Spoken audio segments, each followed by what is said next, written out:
अस्सलाम वालेकुम व्यूवर्स। आज मैं आप लोगों के लिए बागर खानी की रेसिपी लेकर आई हूँ। इसकी काफ़ी अरसे से रिक्वेस्ट थी मेरे पास और मैं आपको बताऊंगी इस वीडियो के अंदर कि आप घर में कितनी आसानी से इसको तैयार कर सकते हैं और बेकरी से ज़्यादा अच्छी ये बन के तैयार होती हैं। तो आपने इस वीडियो को लास्ट तक ज़रूर देखना है।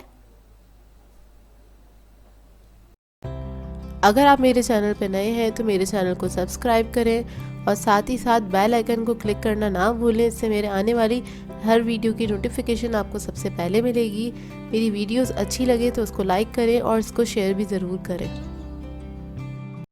तो चलिए आइए वीडियो स्टार्ट करते हैं। और इसके लिए हमें चाहिए पफ पेस्ट्री डो। ये मैं आपको बनाना सिखा चुकी हूँ, लास्ट वीडियो में ही सिखाया था आप लोगों को। इन डिटेल वीडियो है, जिन लोगों ने नहीं देखी है वो जाके देख सकते हैं।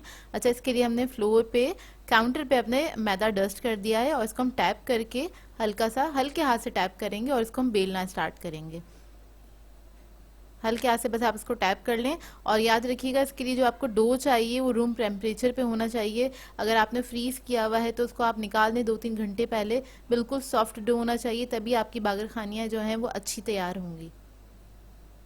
तो इसको हम बेल लेंगे अच्छी तरीके से। बहुत ज़्यादा पतला भी नहीं करना है और बहुत ज़्यादा इसको मोटा भी नहीं रखना है। बस पराठे वाले डो से थोड़ा सा मतलब मोटा रखना है इसको। तो देखिए, बस इसको मैंने बेल लिया। इसके बाद इसके ऊपर हम लगाएंगे पानी।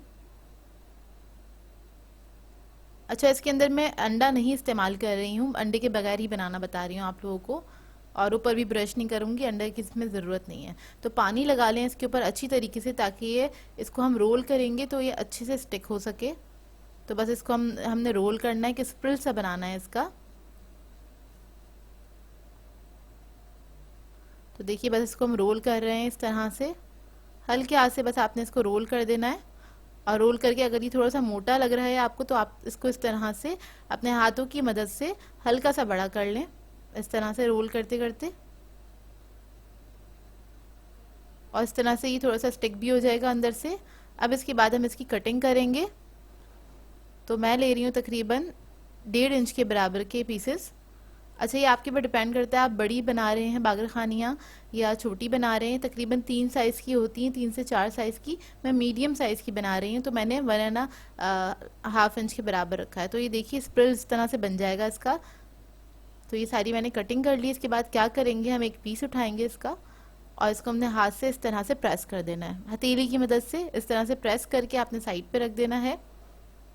तो सारी जो डो है इसको मैं इसी तरह से प्रेस करके साइड पे रख दूंगी। तो देखिए, इसको मैंने प्रेस कर दिया था। इसके बाद हमें चाहिए होगा चीनी, आधा कप दानेदार चीनी है। इसके अंदर हम ऐड करेंगे आधा कप तिल। तिल अगर आपको ज़्यादा पसंद है तो आप लोग ज़्यादा भी ऐड कर सकते हैं। और इसको हम मिक्स कर लेंगे अच्छी तरीके से। फिर हम एक पीस उठाएंगे बागर खानी का और इसके ऊपर इस तरह से हमने तिल चिपका लेने हैं। अच्छा, आप लोग चाहें तो अंडा भी लगा सकते हैं, मैं अंडा नहीं इस्तेमाल कर रही हूँ। और इसको चिपका के आपने हाथ से हल्के से फ्लैट कर देना है, काउंटर पे ही रख के। और किनारे तक अच्छी तरीके से चिपक जाए, देखिए। और इतनी फ्लैट हो जाएगी। इसके बाद हमने एक ट्रे पे रख देना है, बेकिंग ट्रे पे।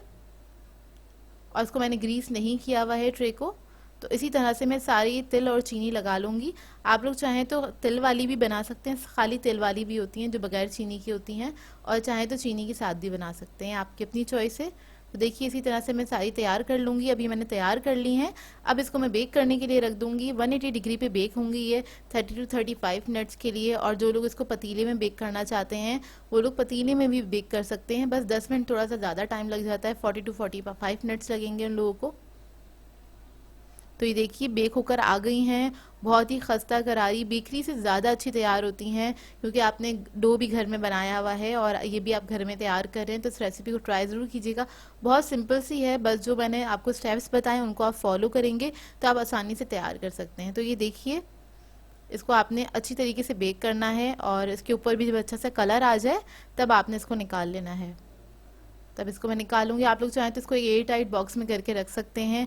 2 से 3 दिन आराम से ये बिल्कुल सही रहती हैं। और अगर ये नरम हो जाए बाय चांस, क्योंकि पफ पेस्ट्री तो बहुत जल्दी से नरम हो जाता है, तो आप इसको 5 मिनट के लिए ओवन में रख दें तो ये रीफ्रेश हो जाती हैं।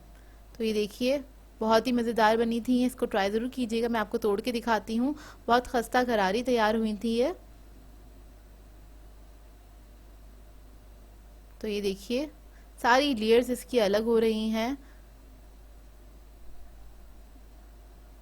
आई होप आप लोगों को ये रेसिपी समझ में आई होगी, बहुत सिंपल सी रेसिपी थी ये। सो व्यूअर्स, अगर आप लोगों को मेरी रेसिपीज़ अच्छी लगती हैं तो मेरे चैनल को सब्सक्राइब करें, लाइक करें, कमेंट ज़रूर किया करें, शेयर भी ज़रूर किया करें अपने फ्रेंड्स के साथ, फैमिली के साथ। तो मुझे अपनी दुआ में याद रखिएगा। अल्लाह हाफ़िज़।